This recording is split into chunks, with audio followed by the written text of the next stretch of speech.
हम तो चाहते थे कि हमारे जो नेता हैं जयंत चौधरी जी, वो सारे टिकट ही हिंदू भाइयों को दें। मैं सबसे पहले तो यही कहूँगा, वो बहन कुमारी मायावती मुसलमानों की बात कर रही, टिकट नहीं दिए।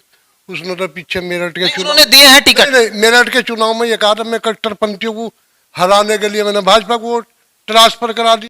नमस्कार दोस्तों, मैं शाहिम हसन और आप देखना शुरू कर चुके हैं इंडिया प्लस न्यूज। इस समय लगभग 6:30 बज रहे हैं और मैं पुरकाजी विधानसभा में हूं। कल हमारे साथी तनवीर मलिक बुढ़ाना विधानसभा में थे और बाकायदा आपको दिखाया उन्होंने कि किस तरीके से भारतीय जनता पार्टी के जो समर्थक हैं वो उनके पक्ष में दलील दे रहे थे। और उमेश मलिक जो कि भाजपा से प्रत्याशी हैं बुढ़ाना विधानसभा से, उनसे बातचीत भी की थी। आज पुरकाजी में यहां पर जब मैंने मुस्लिम मतदाताओं का रुख जानने के लिए अपने एक साथी पत्रकार से कहा तो उन्होंने मुझे बताया कि यहां पर पूर्व चेयरमैन हैं, उनके आवास पर काफी लोग राजनीतिक चर्चा करते हुए मिल जाएंगे। तो चलिए वहां पर चलते हैं। तो मैं यहां पर आया हूं, बातचीत करूंगा, लेकिन उससे पहले आप लोगों को बता दूं कि इस समय के जो मुद्दे हैं, एक तरफ राष्ट्रवाद और एक ठोस हिंदुत्व की राजनीति जो भारतीय जनता पार्टी करती है, सुरक्षा किस तरीके से दी गई, कानून व्यवस्था पर कितना काम हुआ, फ्री राशन। तो दूसरी तरफ विपक्ष के मुद्दे हैं कि साहब कोरोना काल में लोगों की देखभाल नहीं, ऑक्सीजन नहीं मिला, बेरोजगारी मुद्दा है और कई प्रकार के मुद्दे, इन सब पर चुनाव हो रहा है। लेकिन इस बीच जैसा कि लगातार एक सेंटेंस यूज कर रहा हूं कि जो थोड़ा बहुत एक अन्य पार्टियां हैं गठबंधन के अलावा, रालोद और सपा के अलावा, उन्हें एक मुद्दा मिल गया है कि साहब इस बार किसी भी प्रत्याशी, मुस्लिम प्रत्याशी को टिकट नहीं दिया गया है। इस पर वो लगातार अपनी राजनीति कर रहे हैं और बीएसपी बाकायदा चाहती है कि इसका फायदा मुस्लिम प्रत्याशियों को टिकट देकर के लिया जाए। लेकिन क्या सोचते हैं मुस्लिम मतदाता, ये सीधा बात करेंगे। हमारे साथ पूर्व चेयरमैन तारिक मुस्तफा मौजूद है, इनसे बात करेंगे। सर खड़े हो जाएंगे आप।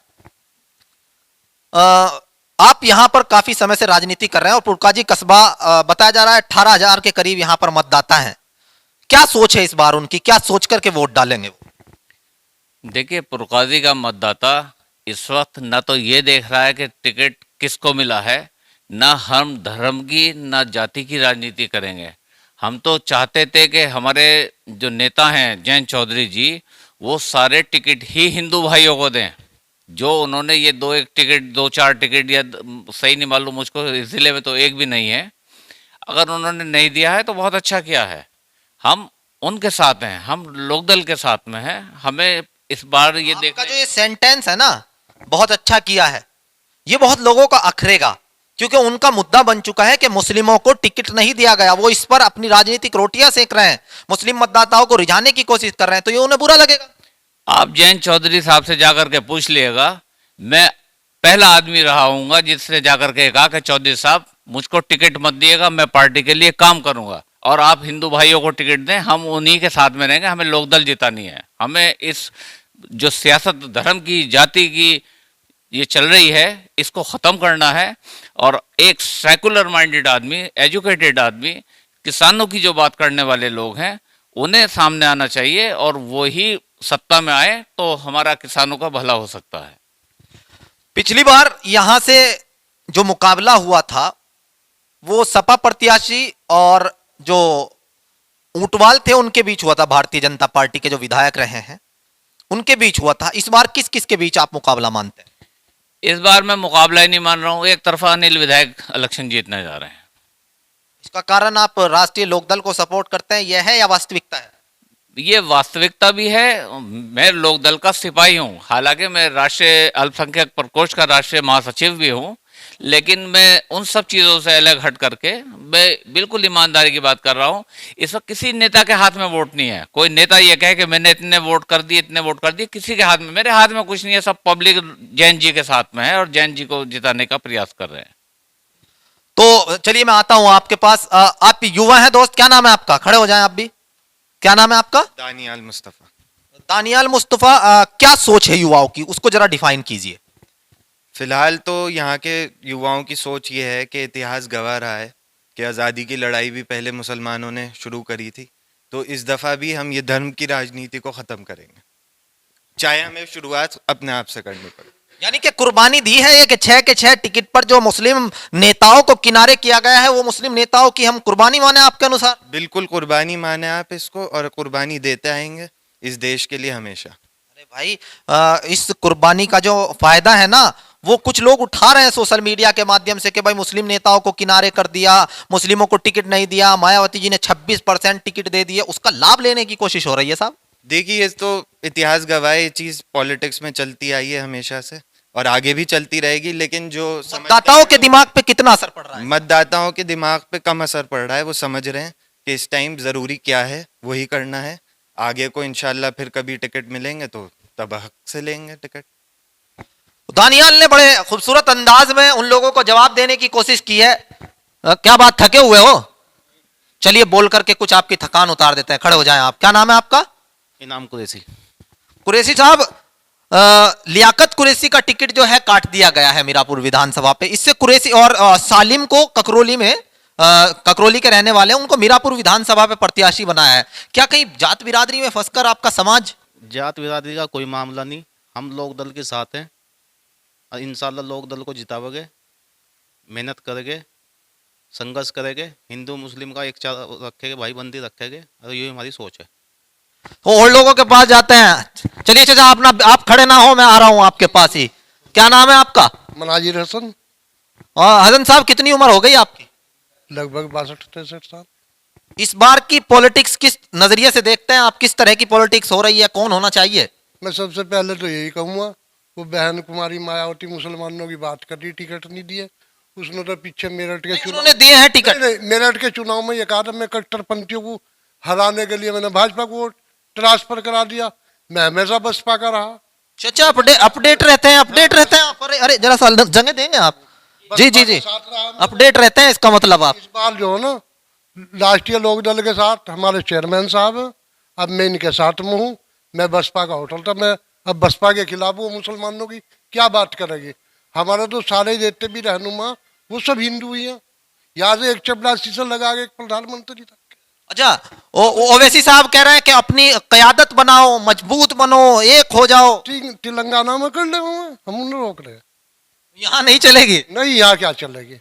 यहाँ तो हम जैन चौधरी साहब के साथ है और चेयरमैन साहब के साथ है। मायावती जी ने 26% मुस्लिमों को टिकट दिया है, लगातार टिकट दिया। मायावती तो रुपया ले लेगा, 6 जितने टिकट लिया। अरे रे रे रे साहब, 62-63 साल की उम्र है और बड़ा खतरनाक आरोप लगा दिया। एक रोते हुए दिखे थे अभी चरथावल विधानसभा पर। कुछ बताएंगे आप भी? है कुछ दिमाग में चल रहा है, कौन होना चाहिए विधायक? जी बस हम तो गठबंधन को वोट दे रहे जी। मियाँ तारिक के आदमी हैं हम लोग। मियाँ तारिक अगर कहें कि साहब भाजपा को वोट दो तब? जी नहीं, जी नहीं, जी नहीं, लोग गठबंधन को वोट देंगे जी। और जहाँ भी मैं कहेंगे वहीं देंगे जी। फिर तो यहाँ तो मियाँ तारिक के घर बैठे हुए हैं, आप मियाँ तारिक के उसमें आ गए हैं। अपनी सोच भी तो कुछ होनी चाहिए चाचा। चलिए कुछ और लोगों से बात करेंगे। एक युवा दोस्त, आपका क्या नाम है? यहाँ की जो राजनीति है, जैसे मैंने चेयरमैन, जो पूर्व चेयरमैन है, उनसे बात की थी। उनका कहना है कि यहाँ पर अनिल कुमार का ज्यादा माहौल बन रहा है, ज्यादातर मुस्लिम मतदाताओं में। मैं और भी लोगों के पास जाऊंगा, दलित मतदाताओं के पास भी, और भी अन्य लोगों के। तो जो ऊंटवाल यहाँ से जीते थे, कई बार देखने में आ रहा है कि लोग विरोध भी कर रहे हैं। क्या कारण समझते हैं इसके पीछे? विरोध में तो कारण यही है कि जो उन्होंने वादे किए थे वो पूरे नहीं किए। बांध के वो था, तहसील के लिए था, कई सारे उनके वादे थे जो वो पूरे नहीं कर पाए। और यही उनका कारण है कि अब की बार कुछ बीजेपी डाउन भी है, बेरोजगारी है, इसके अलावा बहुत सारी समस्याएं जुड़ी हुई हैं लोगों की, जिससे डाउन में है अब की बार। जी चाचा, क्या कहेंगे इस बार? क्या देखते हैं? मुस्लिम मतदाता जो है उनका कहना था कि चचा का 62-63 साल की उम्र है कि मायावती जी तो टिकट ऐसे ही बांट रही हैं और उन्होंने कभी मुस्लिमों का साथ नहीं दिया। तो क्या यहां से फायदा मिलने वाला इस चीज का कि दलित वोट जो है वो अनिल कुमार के पक्ष में जाएगा? पक्का जाएगा, बिल्कुल पक्का जाएगा। ये करो, उसे वोट दो, इसे देखो, क्यों देखें? अरे सीधा गठबंधन को देखेंगे भाई साहब हम तो। ओवैसी साहब की बात दिल पे असर नहीं कर रही? नहीं, कुछ नहीं। क्या है वैसी? गद्दार है वैसी? क्या है? देखिए अब एक मिनट आप ये ना समझे कि मैं कोई ओवैसी का समर्थक हूं या क्या। एक मिनट, मेरी देखिए, मैं पत्रकार हूं, आपने कोई बात कही, अगर मैं आपसे सवाल जवाब नहीं कर रहा हूं तो मुझे पत्रकारिता नहीं करनी चाहिए। कोई ओवैसी हो, प्रधानमंत्री जी हो, या कोई आम कार्यकर्ता, भाजपा का हो, सपा का हो, रालोद का हो, बसपा का हो, मेरा काम है क्रॉस करना। अगर मैं आपसे बातचीत नहीं कर रहा हूं आंखों में आंखें डाल के, तो मुझे माइक रख देना चाहिए। आपने कहा गद्दार है, कौन सी गद्दारी की वो बताएं आप। वफादारी क्या कर रहा हो? जब उसे यूं दिखाई दे रहा है कि भाई यहाँ माहौल ठीक नहीं है, जनता यहाँ की कह रही है तुम यहाँ मत लड़ो, उलेमाए हमारे कह रहे हैं कि मत लड़ो, तो क्यों जबरैन है उसके बाप की है गयो यूपी? अरे जा अपने हैदराबाद में लड़, कौन मना कर रहा है उसे हैदराबाद में लड़ना? किसने कहा? हिंदुस्तान में कोई कहीं से भी लड़ सकता है, लोकतंत्र में। लड़ ले तो हमें तो अपना हिसाब देखना, उसका थोड़ा ही देखना हम हिंदुस्तान। मैंने कहा कि आपके दिल पे उनकी बात असर नहीं कर रही है तो ना करे। आपको किसने हक दे दिया किसी को गद्दार कहने का? नहीं कहना, नहीं कर दिया सर। गद्दार कहने पे तो कम से कम आपको शर्मिंदा हो। किसी को गद्दार कैसे कह सकते हैं आजाद भारत में? क्यों शर्मिंदा होंगे? आप कैसे किसी को गलत कर रहे हैं ना, गलत कर रहे हैं ना, और वो गलत कर रहे हैं, आप उनकी राजनीतिक विचारधारा से मत प्रभावित होइए। लेकिन आप किसी के लिए एक अच्छे खासे, आप राजनीति में भी, अभी मुझे पता लगा था आप राजनीति में भी हैं, लेकिन आप सीधा सीधा एकदम से ऐसे ये वर्ड आपको वापस लेने चाहिए। ठीक है मामला, ठीक इसलिए कह रहे हैं क्योंकि ओवैसी जी का मकसद रहता है बीजेपी को हटाना। किसने कहा? मकसद उनका ये है, आप उनके बयान कहीं भी सुन लीजिए, उनका सिर्फ बीजेपी को हटाना ये मकसद था। तो जब यहाँ पे बीजेपी जा रही है, लोकदल और प्लस सपा, ये दोनों ये सीटें निकाल रहे हैं, फिर तो उन्हें तो इस चीज़ से खुश होना चाहिए था, चलो मेरे बगैर यहाँ काम हो रहा है। तो इन्होंने इस बेस पे तो गद्दार कहा, उसके बावजूद भी अपने कैंडिडेट खड़े करके वो यहाँ मुस्लिमों की हिस्सेदारी अगर ओवैसी मांग रहे हैं तो आपको क्यों दर्द हो रहा है? हिस्सेदारी किस चीज की हिस्सेदारी मांग रहे कह रहे हैं कि मुस्लिमों को भी टिकट मिलना चाहिए, मुस्लिमों की शिक्षा का क्या हाल है वो उठना चाहिए, मुस्लिमों की लिंचिंग रुकनी चाहिए, मुस्लिमों पे फर्जी मुकदमे नहीं होने चाहिए। ओवैसी इस बात को उठा रहे हैं तो गद्दार हो गए साहब। नहीं, ये हिस्सेदारी कब नहीं रही? आप खुद बताइए, आंकड़े उठा के देख लीजिए, हिस्सेदारी कब नहीं रही? मुस्लिम की हिस्सेदारी तो उत्तर प्रदेश में लगातार चली आ रही है, कंटिन्यू। और यहाँ तक के चेयरमैन, विधायक, मंत्री, MP सब चीजें बनते हैं, ऐसा नहीं है। और जो इनका गद्दार कहने वाला लॉजिक है वो सिर्फ यही है, जब गठबंधन जीत रहा है तो फिर आपको यहाँ नहीं आना चाहिए। इसका मतलब कि आप सचमुच बी टीम है जो यहाँ पे फिर दोबारा दखलंदाजी कर रहे हैं। तो मायावती अगर मुस्लिमों को टिकट दे वो बी टीम नहीं, शिवसेना 100 सीटों पर लड़े वो बी टीम नहीं, और अन्य पार्टियां 100 सीटों पर लड़े वो बी टीम नहीं, अकेले ओवैसी बी टीम हो गए। इसमें सिर्फ मुसलमान पार्टी होने की वजह से भ्रमित हो जाता है मुसलमान। मकसद ये है, वो उनमें वहाँ पे मर्जी चलती है, और यहाँ पे ये सिर्फ भ्रमित होने वाला मामला चल रहा है और कुछ नहीं। सिर्फ मुसलमान को भ्रमित करके इन्हें बांटना और सीधा सीधा फायदा बीजेपी को पहुंचाना। तो इनका जो अपनी सोच है, हालांकि चचा का वर्ड जो था वो हालांकि उस पर डटे रहे, और राजनेता जो हैं वो जो कह देते हैं कुछ तो डटे रहते हैं, चचा राजनीति से है, उस पर कोई दिक्कत नहीं है। लेकिन वास्तविकता यह है कि ओवैसी मेहनत यहां पर इसलिए कर रहे हैं कि कुछ लोगों का मानना है कि वो भाजपा को फायदा पहुंचाना चाहते हैं, कुछ लोग उनकी विचारधारा से प्रभावित भी हैं। जैसा कि लगातार पत्रकारिता करते हुए मैं देख रहा हूं, ओवैसी के पक्ष में धीरे धीरे एक माहौल ऐसा बनता जा रहा है कि कहीं ना कहीं चौंका सकते हैं। और आजाद समाज पार्टी भी यहां से लड़ रही है, तो चंद्रशेखर भी मेहनत कर रहे हैं, और वो सीधा सीधा गठबंधन के खिलाफ उन्होंने लड़ाई छेड़ दी है। हालांकि उन्हें अभी तक किसी ने बी टीम नहीं कहा है, लेकिन चलिए आगे स्थिति क्या रहती है। यहां कुछ और लोग भी बैठे हुए हैं, इनसे भी बातचीत करेंगे। जी, आपका क्या नाम है सर? अमीर अहमद। अमीर अहमद जी, मुस्लिम मतदाताओं का रुख मैं जानना चाहता हूं, लेकिन मुस्लिम मतदाताओं का रुख जानते जानते चचा ने कहा कि ओवैसी साहब के बारे में ऐसा वर्ड कहा, मैं दोहराना नहीं चाहूंगा, आप क्या सोचते हैं? यहाँ के तो सब लोग गठबंधन के साथ हैं। ओवैसी का यहाँ ना कैंडिडेट है, ना यहाँ उनका कोई मामला है। यहाँ तो सब गठबंधन के साथ, मुसलमान जितने भी हैं टोटल, मुस्लिम ज्यादातर गठबंधन के साथ, ज्यादातर नहीं, टोटल। मायावती का जो एक वो है विचार के साथ, वोट काट लेने चाहिए कुछ, अगर मुस्लिमों को टिकट देंगे तो वोट कट जाएंगे, क्या वो उसमें सफल हो पाएंगे? नहीं, ऐसा नहीं होने का। मुस्लिम एक तरफा वोट करेगा, ये मुसलमान तो सब गठबंधन को वोट देगा, गठबंधन को सिर्फ। भले ही गठबंधन किसी को टिकट दे या ना दे। नहीं, टिकट क्यों दे रहे? यहाँ तो नहीं दिया ना मुजफ्फरनगर। शामली में 2 दे रखे, शामली तो इसकी जिला का हिस्सा है, उसमें 2 है मुसलमान। तो जो लोग बहका रहे हैं उनको बताना चाहेंगे, ये कहना चाहेंगे कि साहब टिकट मिल रहे हैं गठबंधन की तरफ? बिल्कुल मिल रहे हैं। सहारनपुर में कितने टिकट हैं? शामली में, मेरठ में, बड़ौत में, बागपत में। देखो बागपत में मुसलमानों को टिकट है, कहाँ नहीं है टिकट? सिर्फ यहाँ नहीं है तो क्या हुआ? ये आसपास सब तो है टिकट मुसलमानों के पास। मीरापुर विधानसभा के भी कुछ लोग यहाँ पर अभी पहुंचे हैं, मैं दिखाना चाहूंगा। और एक मीरापुर विधानसभा से यहाँ पर आ गए हैं। मीरापुर विधानसभा में मायावती जी ने टिकट दिया है सालिम कुरैशी को, आप भी कुरैशी हो, तो क्या जात बिरादरी का फर्क पड़ेगा? कुछ वोट वो ले जाएंगे उनके पक्ष में? जी बिल्कुल, वोट तो काटेंगे ही, वो वोट बैंक है उनके पास, चाहे थोड़ा है या ज्यादा वोट बैंक है। मायावती जी का जो मकसद है सीधा सीधा कि मैं नहीं तो अखिलेश नहीं, उसमें सफल होती दिख रही है। नहीं नहीं, ऐसा नहीं है। मायावती का है कि हम नहीं और आप भी नहीं, ना मायावती जीत रही है ना जीतने दे रही है। उनका मकसद। जी हाँ, ये मीरापुर से हैं और भी कुछ लोग यहाँ पर बैठे हुए हैं हमारे साथ। मास्टर राशिद जो मीरापुर विधानसभा से हैं, इनसे भी हम बात करेंगे। यहाँ पे हालांकि पुरकाजी आया था, लेकिन आप लोग यहाँ पर मैंने जब देखा कि मीरापुर विधानसभा के कुछ लोग यहाँ पर आए हुए हैं, तो उनसे भी बातचीत कर ली जाए, दो विधानसभाओं का एक साथ हो जाएगा। जैसा कि मैंने अभी उनसे सवाल किया कि मायावती जी ने सालिम कुरैशी को वहां से टिकट दे दिया है और सामने चंदन सिंह चौहान, संजय सिंह चौहान जो पूर्व नेता रहे, उनके दादा उप मुख्यमंत्री रहे, अच्छा प्रभाव है, लेकिन उनको नुकसान पहुंच रहा है। नुकसान और नफ़ा तो ये कुदरत जानती है, नफ़ा नुकसान क्या पहुंचेगा। सब अपने अपने फील्ड में अपने अपने तरीके से मेहनत करते हैं। मायावती जी ने अपने तरीके से मेहनत कर रखी है, ओवैसी जी अपने नज़रिए से देखते हैं और श्री जो है माननीय अखिलेश जी अपने नज़रिए से काम। माननीय अखिलेश जी, उन दोनों के नाम के आगे माननीय नहीं लगाया आपने, इनका मतलब गठबंधन को सीधा सीधा आप सपोर्ट कर रहे हैं। नहीं, गठबंधन से नहीं, मैं खुद समाजवादी से जो है ना ब्लॉक का महासचिव हूँ, तो मुझे तो माननीय कहना पड़ेगा। ये है ना, उनके आगे माननीय लगाया आपने, इन लोग आगे माननीय नहीं लगा। मेरा कहना यह है कि क्या मायावती जी मुस्लिम जो 26% टिकट दिए हैं उससे नुकसान पहुंचेगा गठबंधन? नफ़ा और नुकसान ये वोटर सब जानते हैं, ऐसे कोई जो है ना आने वाली भविष्यवाणी नहीं करी जा सकती। सबने अपने अपने मन में विचार बना रखे हैं, सबको पता है।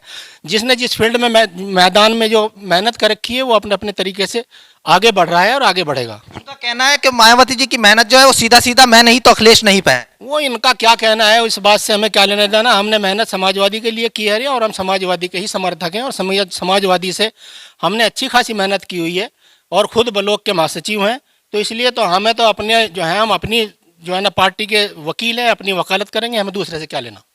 तो सब इनका कहना है कि तो समाजवादी पार्टी के पक्ष में है, तो हमने तारिक मुस्तफा से एक बार फिर मैं बात करना चाहूंगा। सब लोगों से बातचीत कर ली, इससे तो साफ तौर पे लग रहा है जनाब कि यहाँ पे तो जो मुस्लिम है उनका रुझान ज्यादातर गठबंधन के पक्ष में है, लेकिन दलित क्या अनिल कुमार को मिल पाएगा? देखिए, पहली बात तो ये कि हम अपना सौभाग्य समझते हैं कि हमें भाईचारा बढ़ाने का मौका मिल रहा है कि 6 के 6 टिकट हिंदू भाइयों के हैं और मुसलमान उनके लिए अड़ के खड़ा हुआ है। इससे भाईचारा बढ़ेगा। अगर हम किसी मुसलमान के लिए इतनी मेहनत करते तो ऐसा लगता कि मुसलमान की बात कर रहा है। ये हमारा सौभाग्य है कि हमें जयंत जी ने और अखिलेश जी ने ये टिकट। रोकना चाहूंगा मैं आपको, आप तो राजनीति में हैं, आप लोगों से मिलते हैं, आपका मकसद है, आप चेयरमैन ही लड़ चुके हैं कि मुस्लिमों के भी, लेकिन एक जो सोशल मीडिया की लॉबी है उसको ये बात कर रही है कि 6 की 6 सीटों में से एक भी नहीं दी। देखिए, सोशल मीडिया पे जो ये मामला चल रहे हैं, ये सब इसमें से मैं आधे से ज़्यादा तो बिकाऊ मानता हूँ कि अपनी अपनी कहीं से ली, अपने अपने समर्थक की वीडियो बनाई और उसको वायरल कर दी। आम जनता के बीच में गली गलियारों में जाइए, उनमें जाकर के देखिए, इस वक्त जयंत जी के अलावा दूसरा नाम इस जिले में नहीं ले सकता कोई। यानी यहाँ से गठबंधन नलका का जो निशान है वो नलका चलेगा, यहाँ नलका।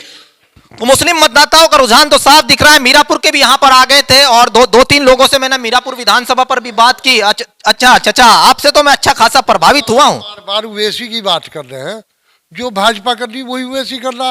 वो मुसलमानों को अलग करना चाहता है, भाजपा हिंदुओं को। और यहाँ चाचा यहाँ मैं आपसे असहमत हूँ। ओवैसी जो है, ओवैसी कहते हैं कि मुस्लिम क़यादत की बात करो, मुस्लिम हिस्सेदारी की बात करो। उधर शिवसेना कहती है हिंदुत्व की बात करो, भारतीय जनता पार्टी कहती है हिंदुत्व का प्रमोशन करो। अगर वो अपने मुस्लिम मतदाताओं की बात कर रहे हैं, मुस्लिमों की हिस्सेदारी की बात कर रहे हैं, तो कहां से वो भाजपा वाला? इस पुरकाजी का गृह मंत्री नहीं रहा, इस पुरकाजी का गृह मंत्री नहीं रहा, कोई मिनिस्टर नहीं रहा, क्या नहीं रहा। वो क्या क़यादत कराना चाहे कि हम मुख्यमंत्री का चेहरा पेश हो? अरे भाई, हमारे लिए सबसे आज वही गृह मंत्री टिकट मांगते फिर रहे हैं बेटे के लिए। खत्म हो गया, धीरे धीरे सब खत्म हो गया। जयंत चौधरी तो है हमारे लिए, हम तो जयंत चौधरी कह रहे हैं कि मैं कंधे पर बिठाऊंगा जयंत को, कह रहे हैं कि वो हाथ लगा के पीछे। ये कोई बात नहीं है। हमें तो यहाँ से आपस में भाईचारा कायम करना, हमें हिंदू मुसलमान से कोई मतलब नहीं। मुसलमान इसकी पहल कर रहा है इस बार। जी, हम पहल कर रहे हैं। जी, क्या कहना चाहते हैं? जी बताएं। देखिए, ओवैसी साहब का जो मामला है, मैं बिल्कुल ईमानदारी की बात बताऊंगा। बहुत से मुस्लिम समाज के लोग उनसे मोहब्बत करते हैं, वो बड़े काबिल हैं, ज़हीन आदमी हैं, उनके पास में तमाम वो लिटरेचर्स पढ़ते हैं, उस पर बोलते हैं, उनको हम लोग भी सुनते हैं, लेकिन वो पार्लियामेंट में ही बोलते हैं, अपनी सीट से जीत कर आए, वही काफ़ी है। पूरे हिंदुस्तान की सियासत में दखल न दें, वो अपने वहीं तेलंगाना में ही राजनीति करें और पार्लियामेंट में बोलें, अपने कौम के लिए, मुसलमानों के लिए मुद्दे उठाएं। लेकिन खुदा के वास्ते यहाँ की जो ये हिंदू मुस्लिम भाईचारा बनने जा रहा है, बन गया है जयंत जी के और अखिलेश जी के प्रयासों से, इसे ख़त्म करने का प्रयास न करें। ये बात, कौन सी बात कहां कैसे कही जाती है, ये सलीका हो तो हर बात सुनी जाती है। साहब, चचा ने गद्दार बताया, लोकतंत्र में अधिकार है। चचा ने कहा बीजेपी का काम कर रहे हैं, लेकिन चलिए उन्होंने ठंडा पानी डाल दिया है, और यही होता है लोकतंत्र में। तो दोस्तों, लगातार इसी तरीके से मैं दलित लोगों के बीच में जाकर के उनका भी रुझान जानने की कोशिश करूंगा, क्योंकि उत्तर प्रदेश की, पश्चिमी उत्तर प्रदेश की राजनीति जो है वो ज्यादातर जातीय आधारों पर डिपेंड करती है, और उसका समीकरण क्या बनता है वो दिखाने के लिए लगातार मेरा प्रयास जारी रहेगा। इस समय रात के लगभग 8 बज चुके हैं और मैं पुरकाजी में मौजूद हूं। इस मेहनत को कर रहा हूं आप लोगों के लिए, और आपका फर्ज बनता है कि लगातार इसी तरीके से मेरी मेहनत को सार्थक करते रहें। जुड़ रहिएगा मेरे साथ में अपने साथी राजू नयाल के साथ। India plus news, Muzaffarnagar, Purkazi विधानसभा। इंडिया प्लस न्यूज, सिर्फ वही जो सही।